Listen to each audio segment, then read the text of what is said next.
अस्सलाम वालेकुम जी, Rashid Khan advocate once again. और आज की वीडियो जो है वो है कुछ वरासत के बारे में। और वरासत में जो एक बहुत ही अहम पॉइंट है, उस पॉइंट पे हम बात करेंगे कि जिन वालिदैन की औलाद उनकी ज़िंदगी में फ़ौत हो जाती है, ख़वाह वो बेटा हो या बेटी, तो क्या उनका वरासत में हिस्सा है कि नहीं। ये हमारा बेसिक आज सवाल है और इसी हम पॉइंट पे आज डिस्कस करेंगे। और इसमें हम इस्लामिक पॉइंट ऑफ व्यू भी देखेंगे और जो हमारा मुस्लिम फैमिली लॉ ऑर्डिनेंस है उसके हवाले से इसमें जो हुई है लेजिस्लेशन, उस पर भी हम बात करेंगे। तो अपने वीडियो की तरफ बढ़ने से पहले तमाम दोस्तों से रिक्वेस्ट है काइंडली आप चैनल को सब्सक्राइब करें और वीडियो को एंड तक देखें, ताकि कानूनी वरासत का ये जो पॉइंट है ये आपको आसानी से समझ आ जाए और आप किसी किस्म की कंट्रोवर्सी में न रहें। तो चलते हैं। सबसे पहले हम जानते हैं कि इस्लामिक पॉइंट ऑफ व्यू जो है वो वरासत के बारे में क्या कहता है। वो वरासत कि जो वालिदैन ज़िंदा हैं लेकिन उनकी जो औलाद है, बेटा या बेटी, वो फौत हो गया है, अब क्या उस शख्स का नवासा नवासी या पोता पोती उस शख्स से उसकी अपने वालिदैन की हिस्सेदारी ले सकते हैं या नहीं।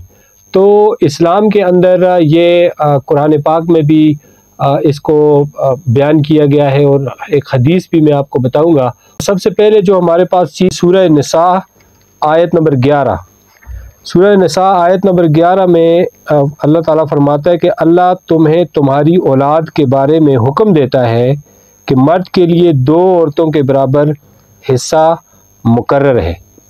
अब सूरह निसा की ये आयत नंबर 11 कोट की जाती है इस्लामिक पॉइंट ऑफ व्यू से, जिसमें ये बताया गया है कि औरतों का हिस्सा एक मर्द के बराबर है। अब जब इसको रिलीजियस स्कॉलर्स ने इंटरप्रेट किया तो उन्होंने ये नतीजा हासिल किया कि ये इस तरफ इशारा है कि जो ज़िंदा औलाद है किसी शख्स की, ये उसकी जो औलाद बाकी रह जाती है वरासत के पॉइंट ऑफ व्यू से, तो बेटियों का और एक बेटे का हिस्सा। तो इस तनासब से अगर इसमें पोता पोती का स्पेसिफिकली जिक्र होता तो फिर उनका शरी हिस्सा बनता। यानी मीनिंग देयर बाय के इस्लामिक शरीयत में ये कंसेप्ट पाया जाता है कि जो भी औलाद किसी शख्स से पहले फौत हो गई हो, बेटा या बेटी, तो उनकी जो आगे औलाद है जो ज़िंदा थी और जो पोता पोती या नवासा नवासी रह जाते हैं, उनका शरीयत के मुताबिक वरासत में कोई हिस्सा नहीं है। ये है शरीयत का कंसेप्ट। और आयत को सामने रखा जाता है कि जी इसमें 2 औरतें और एक मर्द का जो फार्मूला बताया गया है, तो ये स्पेसिफिकली उसी औलाद के लिए जो ज़िंदा हयात हैं, जो मर गए और उनके पोता पोती नवासा नवासी जो है उनका कोई शरी हिस्सा नहीं बनता। और ये सिर्फ़ और सिर्फ इंटरप्रिटेशन की हद तक है। अदरवाइज़ इस आयत का मुख्तलिफ अंदाज में भी इंटरप्रिटेशन हो सकती है और रिलीजियस स्कॉलर्स जिस तरह मुनासिब समझते हैं वो अपने इल्म और फ़हम के मुताबिक इसकी इंटरप्रिटेशन करते हैं। तो उसके हमारे पास है एक हदीस है, बुखारी शरीफ की हदीस नंबर है 6732। इस हदीस के मुताबिक इब्न अब्बास रज़ी अल्लाह ताला अन्हु से मरवी है कि मुकर्ररा हिस्से उनके मुस्तहकीन को दे दो, वो सबसे करीबी मर्द और रिश्तेदार को दे दो। यानी इस हदीस के मुताबिक भी इंटरप्रिटेशन ये की गई है कि जो ज़िंदा करीबी मर्द और औरत है उनको जो है वरासत मिलेगी। अब यहाँ पे भी यही इंटरप्रिटेशन है कि यहाँ पर चूँकि पोता पोती और नवासा नवासी का कोई जिक्र नहीं है, अगर जो औलाद पहले फौत हो गई है तो जो मौजूद है उनके बारे में ये जिक्र है, जो ज़िंदा हयात हैं किसी शख्स की मौजूदगी में, तो उनका ये बनता है जी हिस्सा वरासत में, और पोता पोती का नहीं बनता, क्योंकि कुरान और हदीस में स्पेसिफिकली ऐसी कोई बात की नहीं गई है कि जिससे ये पता चले उनका नवासा नवासी या पोता पोती का कोई वरासत है या नहीं। तो इसलिए ये हदीस भी आ जाती है जी इंटरप्रिटेशन में। अब एक और हदीस हमारे पास है जी, हज़रत अब्दुल्ला बिन मसूद रज़ी अल्लाह ताला अन्हु। हज़रत अब्दुल्ला बिन मसूद रज़ी अल्लाह फरमाते हैं कि बेटे का बेटा यानी पोता बाप की मौजूदगी में वारिस नहीं होता।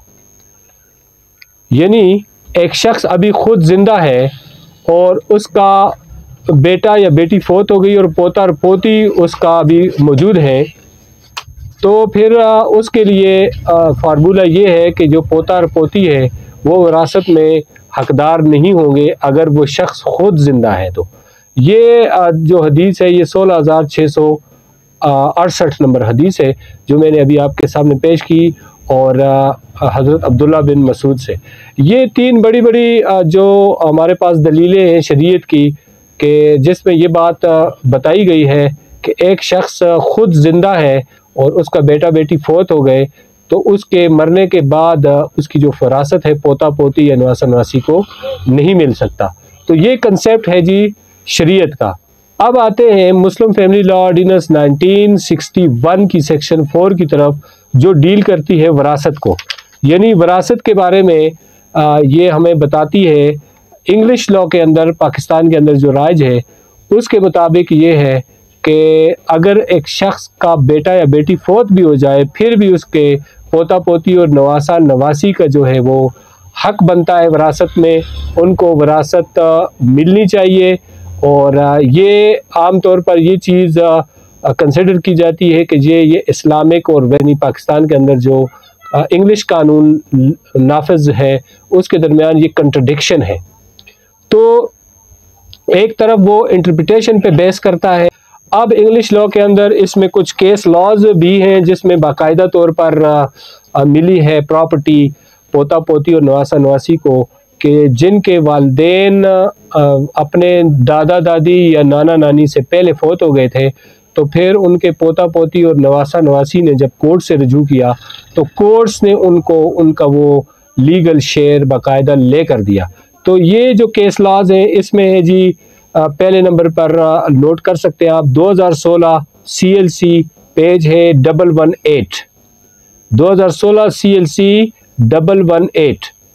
दूसरी है जी 2016 CLC 154, और इसके बाद है PLD 1975 पेशावर हाई कोर्ट की जजमेंट है और पेज है 252, और फिर है 2001 CLC पेज है 182, 2001 CLC 182, और 2002 CLC 450, और इसी तरह है 2009 CLC 1273, और PLD है 2000 फेडरल शरीयत कोर्ट का ये फैसला है और इसका पेज है 1, और 2010 CLC 610 जो है। इन सारी जो केस लॉज हैं इनमें according to Muslim family law ordinance उन लोगों को विरासत का हिस्सा मिला है कि जिसमें ये फैसला किया गया है कि उन लोगों को जिनके वालिदैन अपने दादा दादी से पहले फौत हो गए थे उनको विरासत मिलनी चाहिए और उनको विरासत दी गई। तो ये सारा जो सिनारियो बनता है वो थोड़ी कंट्रडिक्शन ज़रूर आती है, लेकिन स्टिल ये चीज़ एग्जिस्ट करती है कि जो वारिस हैं किसी शख्स के बेटा बेटी फौत हो गए, अब उसकी जो नवासा नवासी या पोता पोती है उनको भी उनका वरासत का हक मिल सकता है, अभी तक की जो कानून साजी है।